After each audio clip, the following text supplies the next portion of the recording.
ప్రేమకు అర్థం ఒకరిని పొందడం కాదు, ఒకరికి అంకితం అవ్వడం. ఒకరి చెయ్యి పట్టుకుంటే జీవితం అంతా తనతో తోడు నిలబెట్టుకోవడం. ప్రేమంటే ఇది కాదు, ఒక ప్రియుడు తన ప్రియురాలి జుట్టు సవరించడం. తల్లిదండ్రుల కోసం రాత్రింబవళ్లు కష్టపడటం, తన కుటుంబం కోసం రాత్రి పగలు కష్టపడటం కూడా ప్రేమే. తన మిత్రుల కోసం, బంధువుల కోసం అన్నింటినీ పణంగా పెట్టడం కూడా ప్రేమే.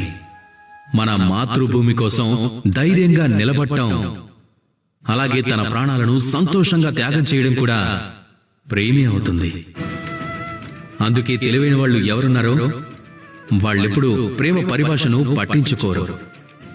ఎందుకంటే వాళ్ళకు తెలుసు ఈ ప్రేమ ఎంత విశాలమైనదో. వాళ్ళకు తెలుసు ఈ ప్రేమ సముద్రం లాంటిది, అదెప్పటికీ దోసెట్లోకి రాదు అని. అందుకే ఈ ప్రేమ సాగరంలో మునిగిపోండి, అలాగే అందర్నీ ప్రేమించడం నేర్చుకోండి. అందర్నీ ప్రేమించడం నేర్చుకున్నారు అంటే మిమ్మల్ని ఎవరు ప్రేమిస్తున్నారో వాళ్ళకు కూడా శుభం కలుగుతుంది. అలాగే మీరు ఎవరిని ప్రేమిస్తున్నారో వాళ్ళకు కూడా శుభం కలుగుతుంది. అలాగే మీకు కూడా శుభం కలుగుతుంది. అప్పుడు ఈ మనసు ప్రేమతో చెప్తుంది, రాధా కృష్ణ.